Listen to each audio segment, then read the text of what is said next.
Welcome to Secrets of the Stars, where we explore the ancient knowledge of astrology, decode your unique blueprint, and unveil how the wisdom of the sky contributes to your life. I'm your host, Abby Lutus, astrologer, mentor, and sky guide. It's time to embark on a cosmic adventure of self-discovery and understanding why you are the way you are. Let's dive in. Hello and welcome back to Secrets of the Stars. I'm so excited to be back with another astrology episode for you. And as you are receiving this episode, I plan to be somewhere in Western Australia as I'm heading over there, or the plan is to be heading over there to lead a school tour, which I'm so excited about. I went to Western Australia last year, and I've been there before when I was a kid and in my 20s, and I absolutely love it. I think I plan to be on this tour somewhere near Monkey Mia or Ningaloo up on the west coast. It is such a beautiful area, and I really can't wait to get back there. I love the landscape. I love the colors out there. It's not 100% confirmed, but I'm really working on manifesting this into reality. So I am super excited to be heading out west. It's just such a beautiful place. But today I'm here with another astrology episode for you. And before we dive in, I want to remind you that I'm still open for readings. Even though I am back in the tour guiding space, I am available in my time away from the tours to do astrology readings. If you would like a natal chart reading or a transit reading, take a deep dive into your personal chart or understand your uniqueness, your superpowers, and your brilliance, come and book a reading in with me. If you're wanting to really step up and expand your understanding of astrology, you can come and take my astrology course, Starlit, which is my personal development course where you learn astrology and how to understand and thrive with the energies that you naturally embody. There are 9 modules in this self-paced course, and you can sign up right now and gain access when I run the next live round, as well as getting access immediately to the course content and all the 9 modules. So you'll find the details and the links in my show notes. Now, in today's episode, I want to talk to you about astrology and children. One of my students recommended this topic to me, and they were curious to know a little bit more about how astrology plays out in the little people around us, in the children. And I do know a little bit about this topic, and I wanted to share with you what I know, because I know it could be super insightful for some of the listeners out there, especially if you are parents. I wanted to start by saying that I am not a parent and I don't have children of my own. And my intention here with this episode is not to give parenting advice, all right? It's more just to share about how we can best use astrology as a tool when it comes to the children in our lives, because it can be really insightful to understand what they might be going through.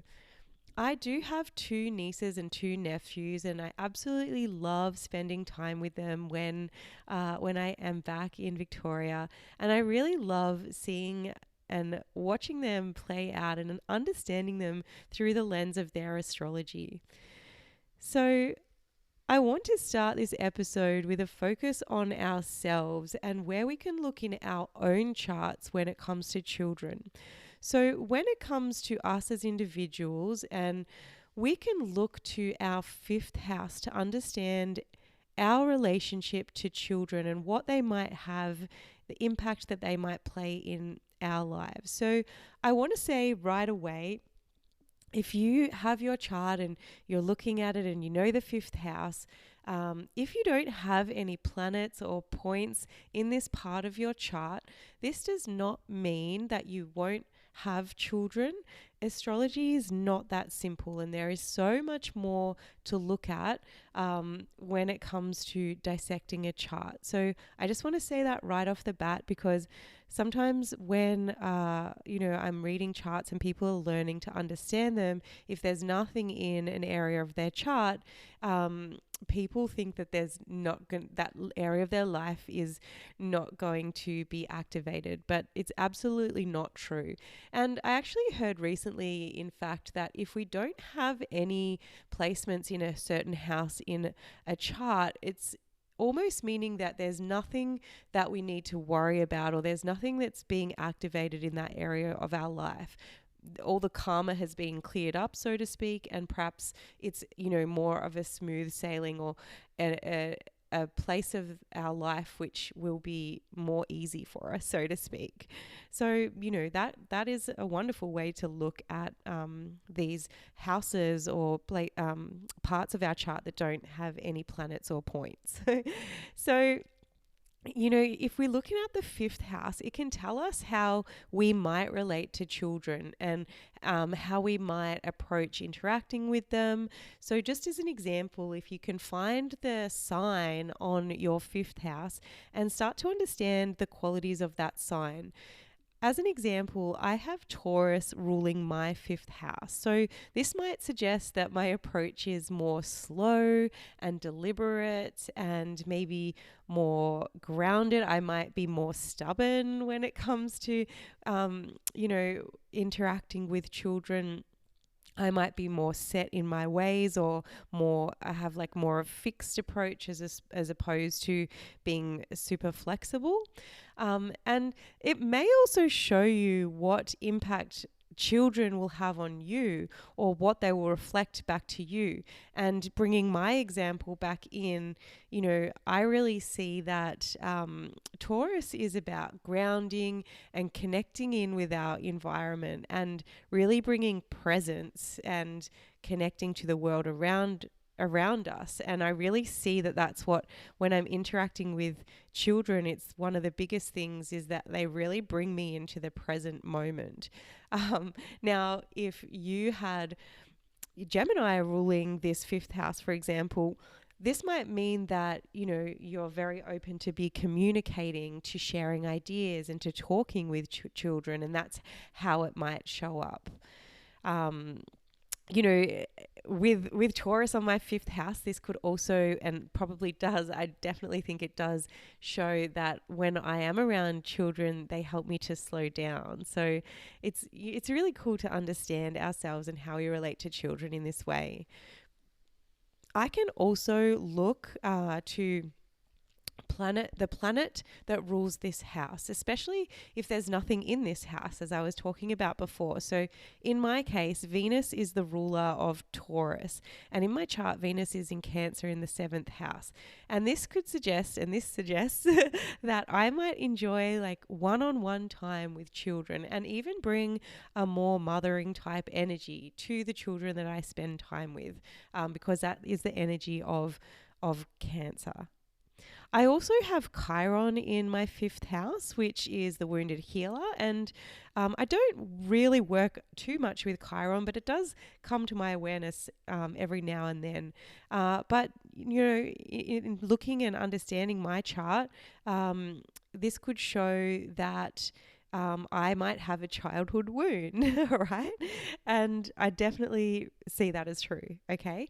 It might also show me that interactions with children are both a source of healing, a powerful healing force, but they could also be challenging for me, all right? And I can relate to all of this, okay?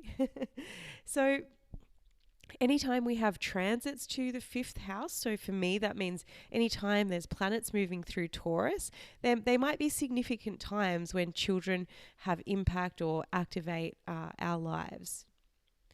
You can also look at compatibility when it comes to children, and this might be helpful if you are a parent to understand how they relate to you, or how you relate to your children, all right?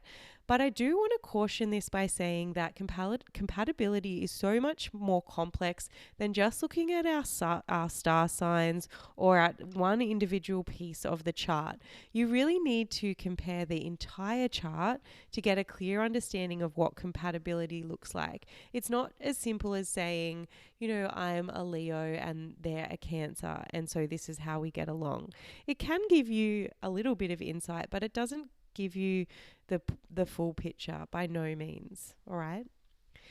Now, when it comes to children, and I am going to talk here specifically to children roughly of the ages of 7 and under, I really believe that we can best understand children by their moon sign. So, the reason that I say this is because the moon sign represents our emotions, and until about the age 7, we don't really know how to regulate our emotions, all right? We can absolutely look at their sun sign to understand who they are in their true spirit. This is what I really believe the sun sign is, and these might be qualities that they will grow into as they grow up. We can look at their rising sign to understand how they might show up, or what they might show out to the world, or what they will let us see, so to speak. But really, I think we can understand and have a deeper level of awareness of our children around us by looking to their moon sign. So understanding their emotional needs is what the moon sign can tell us, okay? It's really helpful to understand what the children need to be nurtured, essentially. What are they kind of craving in their emotional world? So I wanted to do a quick run through of the signs and just share a little bit about how children may show up according to their moon sign. This is not absolute, but it just might give you an indication of, what to look out for. And, I often find that there will be things that are quite relative here. So I also want you to think about your moon sign when I'm running through this, and think back to when you were a child to see if this feels relevant for you, and if it was the things that you needed when you were a child, all right? So we'll start off with the moon in Aries, and I can relate to this because I have a nephew that has this placement. Now, these children are very energetic. They're go-getters, and they can often be impulsive, all right? So they need to be encouraged to be independent. But you also you might have frustration here about teaching them about patience and empathy, because that might be hard for them to understand. Now, I definitely see my nephew as a very independent person. He is such an Aries moon, and he always wants to do things for himself, even when he's learning or he might not be able to do it. It's very difficult to offer him help, all right? And he won't want you to help. He doesn't want you to let him help. So I really see this quality in him in the Aries moon. So the moon in Taurus, these children are looking for comfort. They're looking for security. They're looking for just to be cared for and to be nurtured. The keys for them is to have a routine that reflects stability, and also provides a lot of physical affection, all right? And being connected to the senses, they're probably going to really be soothed by nice things to touch, or nice things to taste or smell, these types of things. Anything about to do with the senses is going to be really emotionally grounding for a Taurus moon child. The moon in Gemini, these children will be very curious. They're probably going to be very talkative and need a lot of mental stimulation, okay? A great way to engage them is through books and educational games and quizzes and puzzles and so on. This is going to satisfy their intellect, their mental stimulation that needs to be constantly adhered to, I suppose, because that's how they kind of can regulate emotionally, essentially. Moon in Cancer children. These children are probably going to be quite sensitive. They're probably going to be quite emotional, and they're going to really thrive and want to be in nurturing environments.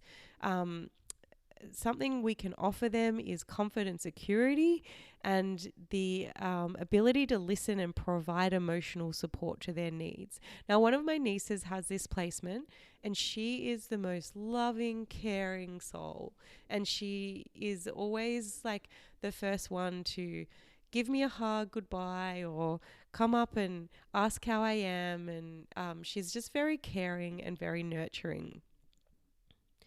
Moon in Leo, these children need affection. They need to be in the limelight and they just want to be seen, all right? They they celebrate their success through creativity and they want to know that they are feeling valued and they are feeling loved. These kids, I have a nephew with this placement and he could not be more true to this placement. He just wants to be seen. I remember, he would always be, wanting me, look at me, look at me. I know a lot of kids are like that, but this was so much more so than any of my other nieces or nephews, right? They want you to watch. They want to, maybe they've got some sort of show or play that they're going to perform for you.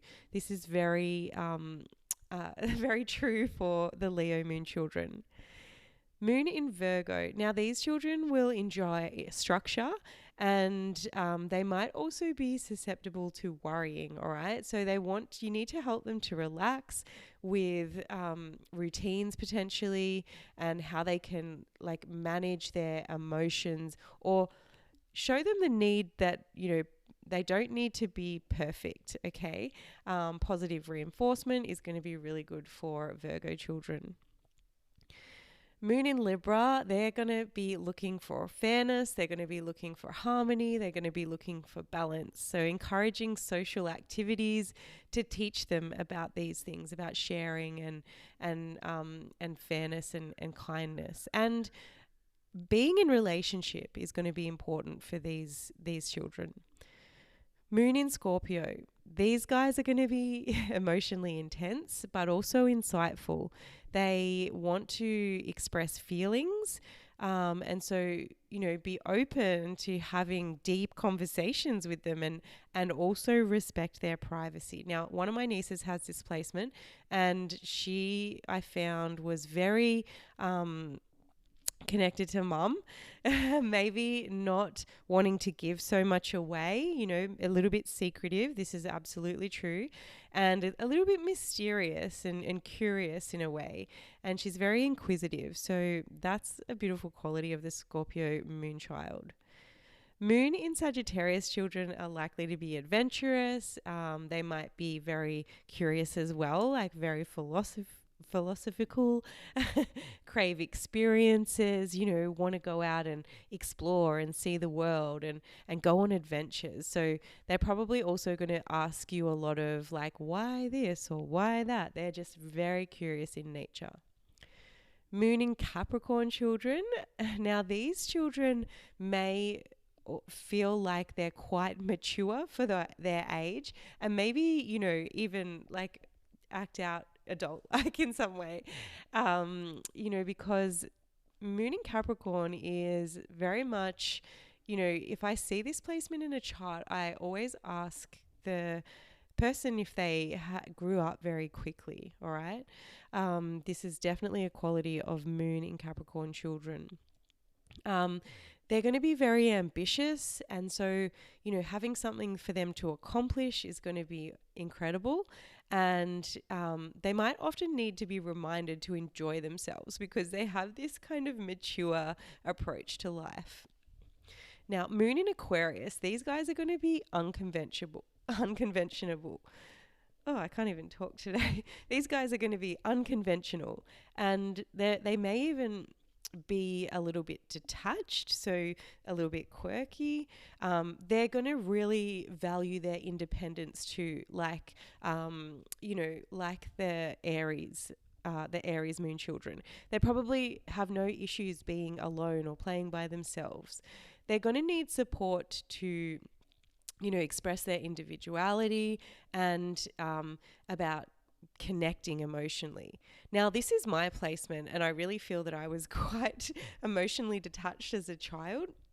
I did have emotions, but I probably I really didn't know what they meant, and it was quite interesting for me, and probably quite wild, quite a ride. I mean, I could entertain myself in weird and wacky ways, and I was also interested in astrology when I was young, and it's interesting because astrology falls under the Aquarius banner. And finally, the moon in Pisces children. These guys are going to be extremely empathetic, they're going to be dreamy, and they're going to be very spiritual and likely very connected to even other realms, I want to say. So it might be helpful to, help them distinguish fantasy from reality. They might have they might have imaginary friends that seem quite real in their world. So you want to be encouraging creativity, encouraging intuition, but also supporting them to ground and understand reality and the real world, so to speak. So that is a bit of a run through of the moon children, and I hope you've found some little thing to take away from this piece. Now, it can also be helpful to look at the phase of the moon that children are born under to gain even more insight into their personality. So I'll quickly flick through the 8 different phases to give you an understanding about how these children might show up. New moon children, they're going to be, this is anywhere from the moon being 0 to 45 degrees after the sun. So these guys are likely to be initiators or pioneers, having bursts of energy, like fresh starts, new beginnings. They might want to start things or lead projects, and also be quite introspective, have that side of themselves that wants to turn in. Those born on a waxing crescent moon, which is 45 to 90 degrees after the sun, are probably going to, enjoy growth and enjoy learning. They're going to be curious, they're going to be eager to learn, they're going to be adaptable, and they're going to look for ways to expand their knowledge and skills. Children born under a first quarter moon, which is from 90 to 135 degrees after the sun, these guys are probably going to be determined and wanting to get out there and take action. They could be very goal driven. They could even be very stubborn. And, they might like to overcome challenges on their own or even approach obstacles by themselves. Waxing gibbous moon children, so this is 135 to 180 degrees after the sun. These guys are probably going to be a little bit perfectionistic, and they might take initiative from an earlier phase of themselves to help refine them, if that makes sense. They will have a keen eye for detail. They will have drive to improve and try to be perfect and perfect situations. And this will make them really excellent at following through or finishing tasks. Then we have the full moon children. So this is when the moon is 180 to 225 degrees after the sun. Now, these guys are very aware of relationships. They're very aware of emotions, all right? Because the full moon reflects the entire light of back to earth, okay? So they could be very expressive. They could also be very sensitive to what's around them because it's like they see everything. These guys might need assistance with balance when it comes to like their needs and the needs of others. Now, I was born under a full moon and I can relate to absolutely every single one of those things. Waning gibbous moon. So this is 225 to 270 degrees after the sun.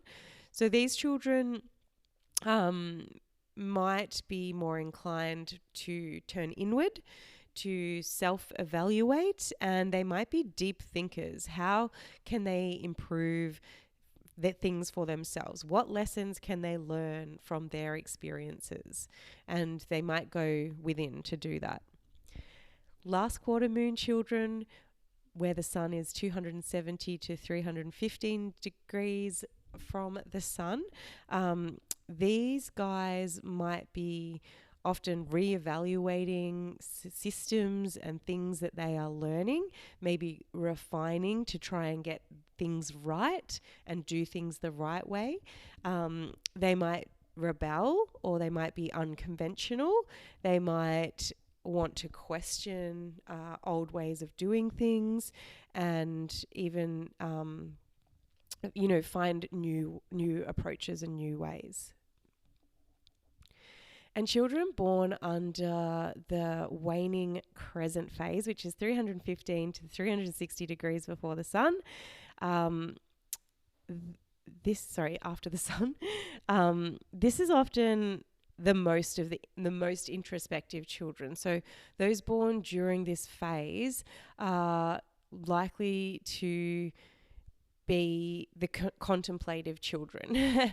And they might also be the ones that are very prepared, always very organized. They're going to be wrapping up old cycles and preparing for new beginnings, and often will have a deep inner focus, so to speak. So that gives a rundown on the phases of the moon. Now I want to go through just a few transits that might be interesting to understand as children move through them. The first one I want to talk about is the Mars return.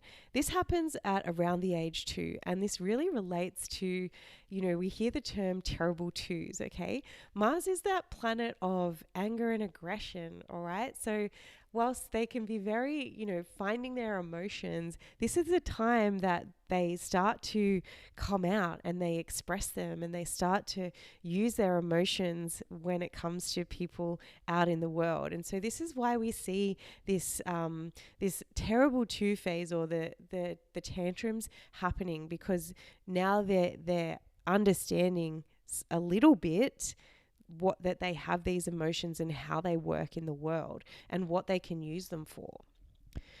So then we have the next transit is when natal Saturn is squared by transiting Saturn. So this will first happen at the age of 7.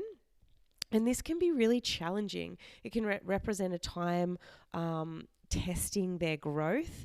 And, this is probably a few years into when they start school. And so for children, this period can be marked as like they have more responsibilities. There could be challenges at school. There could be boundaries, and the parents might be getting stricter and starting to, they're being tested, their resilience. And, this is sort of maybe the very first point in them having to mature. So they have to be resilient, and they have to have the ability to adapt. Then at the age 12, children go through the Jupiter return. So the first Jupiter return is a significant growth period and expansion for kids. So this transit brings optimism. It can bring new opportunities. It can bring learning, development. It can mark a time of entering adolescence and increased confidence, curiosity about the world, and just things might start to happen for children in their lives. When I was 12, and this is about the time that you start high school, for me, this showed up for me in my sporting life, because it was the first time that I started getting the opportunity to represent my state as a nipper, because I was an athlete. And so I had these opportunities, and it opened up my world. It was truly incredible. So these are the types of things that can happen around the Jupiter return. Then at the age of around 14 or 15, we have the transiting Saturn going into opposition with natal Saturn. So this can, again, be that maturing phase. That's what Saturn brings. It brings that step into adulthood, essentially. We see that at the Saturn return, but this is actually just the first opposition. So they're going to be facing responsibilities, okay? It's associated with challenging times, things that are going to test them, structures that they have to adapt to. There's going to be academic pressures, social dynamics, family expectations. it's a time where lessons of discipline and patience are at the forefront, and that's absolutely true. Now, the other thing you can look to is the progressed moon. Where in their chart is the moon progressing? Okay, so we start with the moon in a certain sign and then it will progress. It takes about 2.5 years in each sign, but if you were born with the moon at the end of the sign, it might progress into a sign fairly quickly, and then it will spend the next 2.5 years in that sign. Now, each phase of this progressed moon, can indicate a shift. Maybe it's an emotional maturation of the needs, understanding the needs of that child. So each phase is gonna bring a new development stage, and highlight shifts in what is evolving in the children. So there you have it. I hope you have found this episode insightful, and I hope that you've learned something as to where you can look in the chart of your children to gain a little bit more insight and understanding into their lives. If you're interested in booking a reading with me or joining Starlit, come on over to my website, abbylutis.com, or you can also find all the details in the link in the show notes here. And until next time, keep shining bright. Thank you for joining me on this cosmic journey of self-discovery. If you have enjoyed this episode, please leave a review and share it with someone who you think would love it.